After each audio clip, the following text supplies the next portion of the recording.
आज हम पढ़ेंगे संख्या का विस्तारित रूप या फिर अंग्रेजी में कहते हैं नंबर्स इन एक्सपेंड फॉर्म।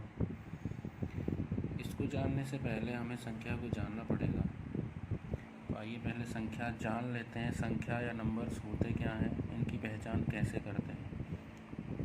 जैसे यहाँ ये नंबर हमने कुछ आगे पीछे लिख रखे हैं, तो इनका क्या मतलब होता है। तो जैसे कि मैंने यहाँ पहले से ही लिख लिया है ताकि आपके समय की बचत हो। पहले सबसे पहला अंक जो होता है अब किस साइड से होता है ये भी जानना ज़रूरी है।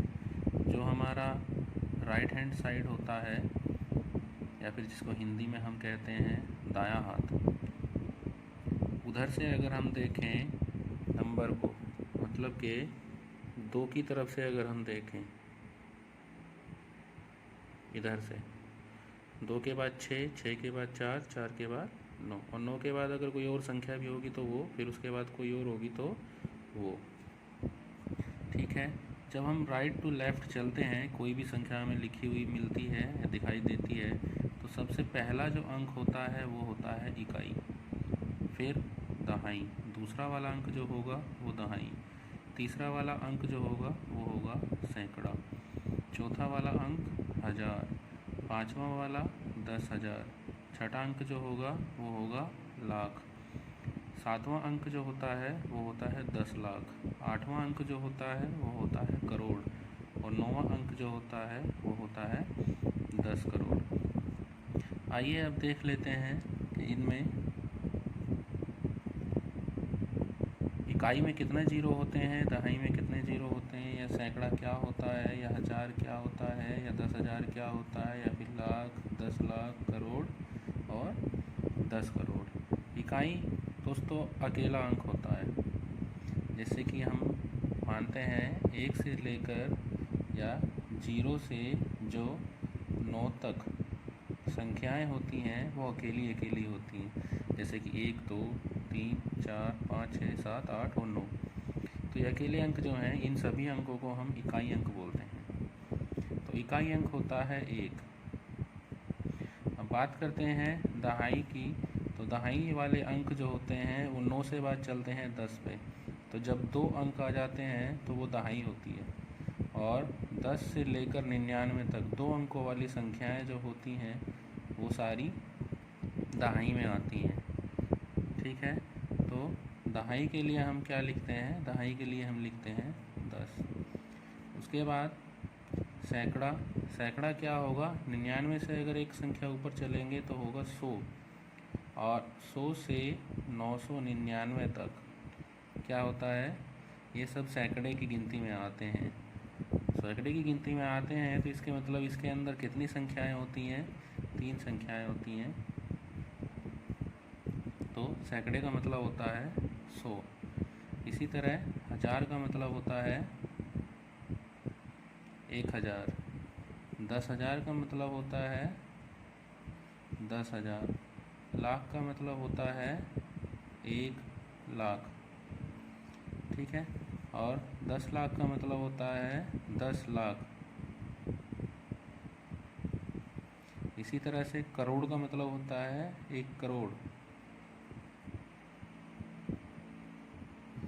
और 10 करोड़ का मतलब होता है 10 करोड़। तो हमें याद क्या रखना है, हमें याद यही रखना है कि हम सबसे पहले इकाई वाला अंक, फिर उसके बाद दहाई, सैकड़ा, हज़ार, 10,000, लाख, 10 लाख, करोड़, 10 करोड़। यानी कि अगर हमको संख्याओं को पहचानना है तो संख्याओं को पहचानने के लिए हमें इस क्रम में इनको याद रखना ज़रूरी है। और ये भी याद रखना ज़रूरी है कि एक इकाई अकेला है, दहाई में 10 होते हैं, सैकड़ा 100 होता है, हज़ार 1000 होता है, 10,000 1000 होता है। या फिर हम इन्हें ऐसे भी याद रख सकते हैं कि इकाई में कोई ज़ीरो नहीं, दहाई में 1 ज़ीरो, सैकड़े में 2 ज़ीरो, हज़ार में 3 ज़ीरो, 10,000 में 4 ज़ीरो, लाख में 5 ज़ीरो, 10 लाख में 6 ज़ीरो, करोड़ में 7 ज़ीरो और 10 करोड़ में 8 ज़ीरो होती है। ठीक है, तो अब हम बात करते हैं संख्या का विस्तारित रूप या फिर नंबर्स इन एक्सपेंड फॉर्म हम कैसे लिखते हैं। देखो दोस्तों, जब हम देखते हैं कि नंबर क्या है, तो नंबर को अगर हम देखते हैं तो ये वाला अंक कौन सा हुआ, इकाई। 6 जो है ये दहाई पे है, 4 जो है वो सैकड़े पर है, और 9 जो है वो हज़ार पर है। तो अब इकाई अंक या नंबर पहचानने के लिए हम चलते थे राइट टू लेफ़्ट, लेकिन यहाँ हम चलेंगे इधर से। एक्सपेंड फॉर्म लिखने के लिए हम चलेंगे उल्टा, लेफ़्ट टू राइट। तो सबसे पहला वाला अंक क्या है हमारा, 9 है। 9 के बाद हम देखते हैं कि ये कौन से स्थान पर है, इकाई, दहाई, सैकड़ा, हज़ार। 1000 पर है तो हम इसकी गुना किस में कर देंगे, 1000 में कर देंगे। और उसके बाद प्लस, उसके बाद 4, दूसरा अंक क्या है हमारा, 4 है। 4 कौन से स्थान पर है, इकाई, दहाई, सैकड़ा। तो हम इसमें एक सैकड़े की गुना कर देंगे। सैकड़े का मतलब होता है 100। उसके बाद कौन सा अंक है, 6 आ गया। तो 6 की गुना हम किस में करेंगे, 6 कौन से स्थान पर है, इकाई, दहाई। दहाई का मतलब होता है 10। उसके बाद 2 कौन से स्थान पर है, इकाई पर। इकाई का मतलब क्या होता है, 1। अब हमने इनके क्या बना लिए, अलग अलग जोड़े बना लिए। हम सीधे सीधे इनका क्या करेंगे, 9 की गुना 1 में करेंगे तो हो गया 9000, प्लस 4 की गुना 100 में करेंगे तो हो गया 400, प्लस 6 की गुना 10 में करेंगे तो हो गया 60, 2 की गुना 1 में करेंगे तो हो गया 2। अब यही क्या है, यही हमारा जो है नंबर्स का एक्सपेंड फॉर्म है, या फिर हम कहेंगे कि ये इस संख्या का विस्तारित रूप है।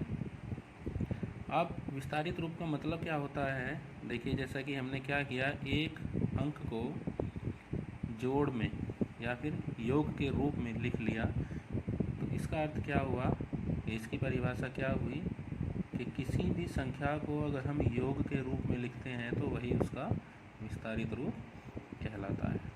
अब देखिए एक तरीका और देख लेते हैं, सीधा सीधा, जो आपने पढ़ा भी होगा और हो सकता है आपने उसी से सीखा हो। जैसे कि इसमें हम मानते हैं कि सबसे पहला अंक है हमारा 9, तो हम सीधे सीधे 9 को लिख लेते हैं।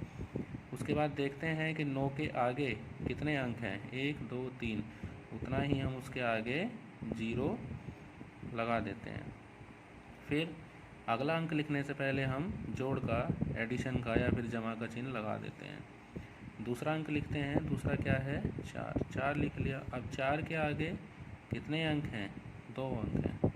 4 के आगे 2 अंक हैं तो हमने 2 0 लगा दिया। फिर से अगला अंक लिखने से पहले हमने क्या कर दिया, जोड़ लगा दिया। 4 के बाद क्या अंक है, 6, और 6 के आगे कितने अंक हैं, सिर्फ 2, यानी कि अकेला 1 है तो 1 0 लगा दी।